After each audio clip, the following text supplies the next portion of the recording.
Yeah, it's Wednesday. We wear pink on Wednesdays. My allergies are still killing me, man. Killing me softly with his song. Anyway, got my X-Men shirt on. God, I can't wait to see the X-Men back in live action. Oh my God. I'm sweating. Not only that, though, I can't wait to see the new X-Men 97 cartoon. I actually want to go back and watch it again because the first season was so good. It was so awesome. And I remember just being blown away by the storylines. Oh, I can't drink enough water today. Yeah. So anyway, crazy stuff. We're approaching March. It's going to be spring break before you know it. It's going to be St. Patrick's Day before you know it. It's going to be, and then you're going into Easter and Memorial Day. And then by then it's summertime. We're back. And I was thinking about it from like work level. Oh my God. I was like, okay, I got this event, this event, this event, this store opening, this store opening, this store opening. Okay, we're in July, 4th of July. Okay, we're into August, a little bit of summer left. Okay, kids are back to school. We're in September. Into September, Oktoberfest. Now we're into Halloween, Thanksgiving, Christmas, 2027. That'll make you spiral. But then I was thinking about it just on a more small scale, and I'm like, all right, we got March, so I got a couple things I got to do with Luke at school. Then he's got a week off for spring break, and then he comes back for like a week and a half. Then it's April. Then he's got a couple of days off for Easter, and then before you know it, he's done with the second grade already. And this is the best part of the school year, because I can't say. I mean, yes, I've talked a lot about school, and I've talked a lot about my thoughts on the kids spend too much time there. They just do. And it's different than just being there when I was a kid. It's different than just being there when, even people that just got out of school. It's just different now. But this is that time of year where you start to get a little antsy and you need that break, and you maybe have a little more talking and a little more, especially for an 8-year-old boy, but you want to get outside more, ride the bike and stuff like that. And then you need that break because you know it's coming and summer's coming, and it's such a big excitement because you've now completed. Why is this light, guys? Wow, my light here. I don't know what's happening. I hate this like fog that's happening. I think it's because this light is now that I had here is moved to the other side where essentially I'm going to be recording. Anyway, don't care. But you know, you're done with the second grade and you're moving on to the third grade, but you get to party all summer. And that's when the things start happening, class parties. You had your Valentine's Day party. You've got, field trips, except not so much these days. And God, I remember like Valentine's Day is an example. I don't care about Valentine's Day. I never cared. Relationship, no relationship, young, old, never cared about Valentine's Day. I'm not saying I didn't participate. I'm not saying I didn't do things. I'm just saying that I overall was just like, whatever. But I remember creating your old boxes, getting your Kleenex box, decorating it, or a bag or something. And that was you would do that in school, that first kindergarten, first, second, third, I don't know about fourth grade, probably fifth, maybe all the way up to fifth. And you would have these, you go buy those cards, you go get the 24, 32, however many kids in your class, Valentine's Day cards. And at the time, almost everybody participated. There might have been the one-off student, maybe religious thing, or maybe their parents just suck, that wouldn't participate, and then they wouldn't be at school. But in my life, and granted I'm 47, so that was a long time ago that I was handing out Valentine's Day cards at school. But in my life, I can't think of any particular reason why, or a kid that I know that didn't participate. And we would get notes from the class or notes from the teacher sent home because email wasn't really a thing at the time for the most part. And it would be like, hey, this Friday, or let's say Valentine's Day was on a Sunday. This Friday, we're having our Valentine's Day party. If it was on a Tuesday, sometimes they would actually do it on Valentine's Day. It just depends. And this is what we're going to be doing. And if you want to bring a snack, you can bring a snack. Just let us know. Blah, blah, blah. Sometimes kids would just make their own Valentine's Day cards in the class. You buy them, whatever. There wasn't any of this thing of like, if you have a snack, please have it individually wrapped. It will not be open in the school, due to potential allergies or beliefs or just offending people. How am I going to offend somebody with a snack? I'm not feeding them like dead rats. I didn't chop up your dog and feed it to you for Valentine's Day. How am I going to offend you with a snack? And it was just whatever. And then we would have the event. And you would write all the names. You would write down Scott, Sarah, Melissa, hi, Tom, all the names. You would write them down and hand out the cards. They'd all be like dropping in the mailboxes. You get them, you read them. Maybe if you had a little crush on a girl, you put a little heart. Instead of from, you put a heart. Love, Brandon. What up? That's what you would do. Dude, it's not like that anymore. And it's gotten worse over the years with Luke. Granted, he's only in second grade, but preschool, kindergarten, and first, it's gotten worse. So, at a Valentine's Day party, and we got cards, and he wasn't excited about it to begin with. But I always encourage him to be part of it. Like, that's fine if you don't like it, but be part of it, because we don't know what those kids are going through at home. This could be a big deal for them. So, participate. And it's just good to participate instead of being a bump on a log in a class. And fill out the cards. We had rules. If there was candy, individually packaged candy cannot be open. Nothing homemade cannot be open. You have to have enough for the class. Okay. We could bring a box or a bag. So I bought Luke this little $4 plastic Valentine's Day box. He can use it next year. I don't know. I didn't feel like making one, so we just bought it. Whatever.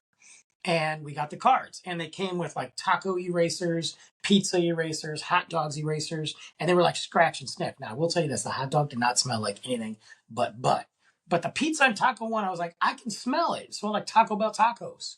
And it was just, whatever. And he wasn't that into it, but whatever. And the rule was you have to address it, my friend, from Luke, or just his name.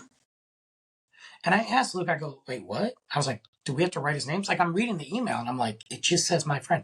We couldn't even personalize these cards to his buddies. No inside jokes, no favoritism, nothing. We had to give all these kids participation trophies. I understand not excluding a kid, but you can't even write their name down. You have to write my friend. And Luke was mad. He went off for about 7 minutes on, well, they're not all my friends. Why am I going to say my friend? Why can't I just write my name? Can't I write my friends to my friends and their names? And he's got a point. Why? Why are we telling kids you have to be friendly. Yes, you have to, include people. Nothing wrong with that. Participate, all that. But why are we saying, no, they're all your friends? That's a lie. I'm not Ariana Grande. I'm not loving everybody. I'm not up for a Hollywood role where I got to kiss people's butts. I'm not saying be derogatory or anything like that, but why do we have to write their name? Why can't we write their names? And why do I have to say my friend? Are we lying now? Because they're not. And those kids know, like the kids that Luke doesn't hang out with, or the kids that Billy doesn't hang out with, that get a Valentine's Day card that says my friend, they'll be like, he's not my friend. It's stupid. It's dumb. And it wasn't even much of a party. It was the last 15 minutes of class. That's my cat yelling at me. It's the last 15 minutes of the class, apparently, is what they were saying, to hand it out. There was no treats, nothing from the teacher. Just stupid. Why are we doing it then? Skip it. Save me the couple bucks. Save Luke the 20 minutes of writing my friend Luke. It was dumb. But there's also like other things, like I've talked about field trips before, and Luke has gone on field trips, but this is the time of year that they start talking about it. I don't even know if they're going to have a field trip this year. isn't that half the fun of when it gets to be spring? Like, hey guys, we're going to go to a museum. Man, we went to everything. We went to the zoo. We went to museums. We went to parks. We did nature trail hikes to identify different species of birds and plants. Like, and I'm talking like at a young age, not in high school.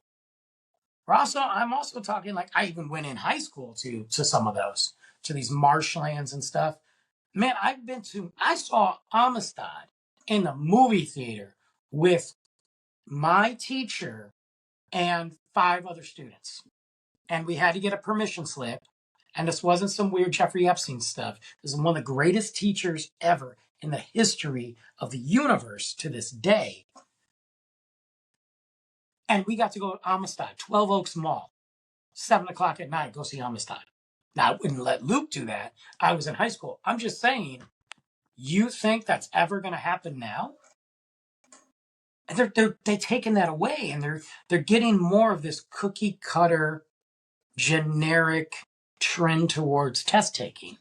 And then even recess. Recess was like the best. I mean, you had all these different areas of recess, basketball, big giant cement things. Don't know what they are. We climbed them. Huge metal monkey bars and the giant monkey bars, people on top, teeth flying out. We're on an adventure. Maybe we go lean up against the wall because we're too cool to play. And we're just going to talk trash and hang out with the ladies. Or we're going to play tag or soccer, like all this stuff. Not saying recess isn't fun. Luke has a great time, and I'm sure kids have a great time. But I'm hearing how they're getting, if you're running too fast, slow down, don't fall. I get it. You got to maintain some of the inmates, okay? You can't have them fighting, but they're playing football, guys. Make sure you throw the football over here, not so hard, okay? They're starting to restrict their free time. Why? Because you're lazy? You don't want to participate? You don't want to have to do your job? I was told by a parent that their kid got in trouble for playing too rough of tag. I said, what were they doing? Were they tackling him? No, I guess when he went to tag him, he hit him too hard. And he got in trouble for hitting a student for playing tag. What? As a parent and as a teacher and as somebody monitoring these kids, you don't know the difference between hitting and tag? We didn't have that problem. You would have to legitimately knock somebody out to even get one of the recess monitors to even look at you. And you know how many times I would hide to go to the next recess, just hide, and then all of a sudden, like 20 minutes later, like, Brandon, you're supposed to be in class. I was like, oh, I just lost track of time. Like, we played full blown World Cup soccer, at least in our mind. We created soccer baseball. It was almost, well, this was years ago, guys. I was in like fourth grade, fifth grade, and it was like soccer baseball. I know they have a thing now like kickball, but we had our own weird rules. You could hit it with a bat. Don't ask. But we were running the full length of the soccer field, World Cup, shirts off, sliding like I was Messi, like, come on. Now, well, guys, don't kick the ball too hard, okay? What? And the parties are not parties. These celebrations aren't celebrations. It's almost like, after the company makes, $5 million extra in profit, and they're like, hey guys, we want to say thank you. Here's your slice of pizza. And if there's enough to go around, you might be able to get two, but at least grab one. We have a 2-liter over there y'all can get, a half an ounce from. Don't worry, it's not cold, there's no ice, and it's flat. That's what it feels like. So these kids are busting their butt. And you want these kids to be rewarded.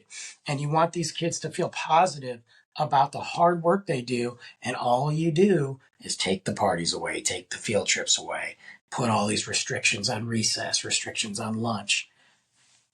It's crazy to me. I feel bad for them because, and I'm not saying they don't have a good time. And I'm not saying there's not good teachers out there. I'm just saying, we got to lighten up. We don't need to make 8-year-old adults. Okay, we don't. I also think parents suck too sometimes, for putting that much pressure on them. But where's the field trips? Halloween parties, another one, man. I remember having Halloween parties, man. You could wear any costume to school, almost. They did get as I got a little bit older, they got a little like, hey, no blood, no gore. I get that, respect. Now they're like no masks whatsoever. You can't wear a mask. Now, when Luke was in preschool, he had a mask on. I don't remember which one it was. Was it a Jabberwocky mask? I think he dressed up as a Jabberwocky. I don't think it was a Purge mask. I'd have to look back at the video. But he could only wear it during the parade. And I remember, like, we couldn't even have, because Luke's, he wants to be like creepy, horror, scary stuff for Halloween, which is fine. But if we were going to do like a Halloween party, you couldn't wear any of that to school. I'd have to get him a separate costume, but you couldn't bring a mask in. So he was like some Fortnite dude. You couldn't wear the mask, the helmet. You couldn't wear it. And honestly, this past year, they didn't do anything in the classroom. It was just trunk or treat. And it was trunk or treat the day before Halloween. These kids are getting enough candy to begin with, okay, the next day. And why did you do it the day before Halloween? It should be weeks before.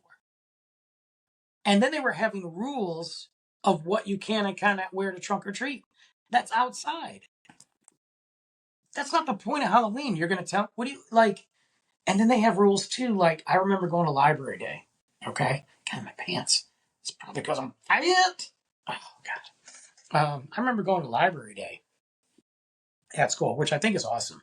And that's the one probably positive thing I have seen over the years is that they really encourage the library day, and they do these great things where you can like meet the author, and I love that. I think that's such a cool learning experience, such a fun thing to meet somebody that creates something, especially to these young minds that maybe want to get into writing or drawing or just explore their creativity. I think it's awesome. But I remember library day, and I always remember the library being huge. And granted, I'm thinking of high school libraries, but and middle school libraries. I don't really remember elementary school libraries. I remember one when I was in fifth grade. Got any more water? Um, and it was decent size. And I think you only got to check out one book. I think now you can do two. I don't know. Every school's different, but you can do one book. And oops, sorry, I just hit that. And I went to go look at all these books, and there was just so many of them. And I would look up like adventure books or scary books, sometimes some graphic novels, sometimes just something funny that seemed interesting to me. And for the most part, I never got told no, I couldn't get that book because it was between me and my parents, right? Now, oh no, you need to get a book that's your age. I understand that. They're trying to teach them to read. They're trying to, expand their vocabulary and enunciations. I get that. But you don't know if I'm going to read that book with him. Why are we, if a kid wants to learn about history and wars or planes and stuff like that, why are we telling him he can't get this historical book that really is, yeah, maybe there's not a lot of words. It's not like this giant chapter book. It's like those Lifetime Time Magazine World War II books. Why are you telling them no if they're going to read it with their parent? That's a history book. It's not War and Peace. Why are you telling him, or the kids in general, and I've heard this from several parents, to go get something appropriate for their age? Well, most of the books for their age are kind of, there's some good ones, but a lot of the ones are just like, and I get it, they're beginner books because these kids are still in second grade learning. But if they're allowed to get two, let them get one and one. And some people are good about that, some aren't. Why are we dictating that? I went off on this before. I had somebody tell me at a book fair, oh, well, you should probably buy a different book for him because this is above his age. First off, you're not the parent. First off, you're not his parent. You're not a relative. I don't even know your name. So how about you take my money, sit down, shut up. I didn't ask your opinion. Nor do I care about it.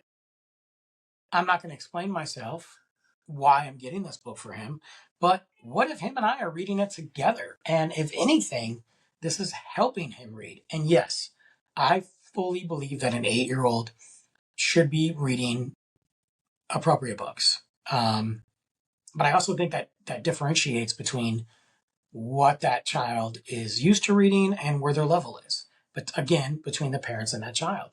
Man, I remember going to the book fair. They didn't care. Just give me the money. I buy whatever I wanted. Did not matter. Nobody questioned me. And they give you more time to look during school. Now, well, you can go in this morning between 7:15 and 7:45. And I'm like, or you can go after school, but we shut the book fair down at 3:45. Well, you get out at 3, and I got to get in line. Are you giving these kids time to shop? And I heard that they're giving them time to make a wish list. Okay. Are you giving them like a class time? Like, I don't know, maybe library day, since the book fair's in the freaking library, give them 30 minutes to buy their books? Just an idea.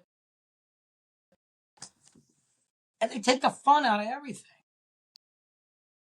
And they're so strict about like kids being kids. Kids are going to be kids. Like, I would sit there and talk in class, and I understand that's not okay. It's disruptive to other people. Other people can't pay attention. Some kids might be struggling more than others. That's not the right time. If the teacher's giving assignments and it's work time, and if you're done with your work, don't bother other people. Read, draw, write, whatever you're allowed to do. Don't bother other people. I get it, support it. But now it's like, oh, playing too rough during playtime. Why do you need to give me a note? I'm not doing your job. You do your job and stop writing notes every day. Playing too rough during playtime. No phone call, no email, no nothing. Doesn't matter to me.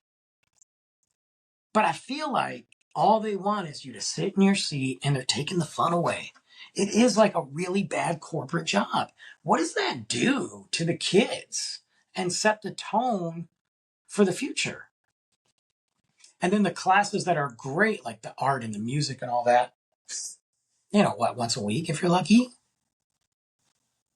I just remember things being more flexible when I was in school and younger, and really being able to explore what your strengths were while learning, and being able to like be your individuality, like have that individuality.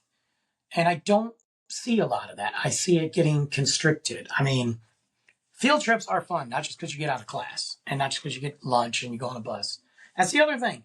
90% of these kids don't go on buses around here because the schools are built very particularly by these massive subdivisions that you have to live in I don't even know the rules, XYZ to get a bus. They just expect you to get a ride. Now,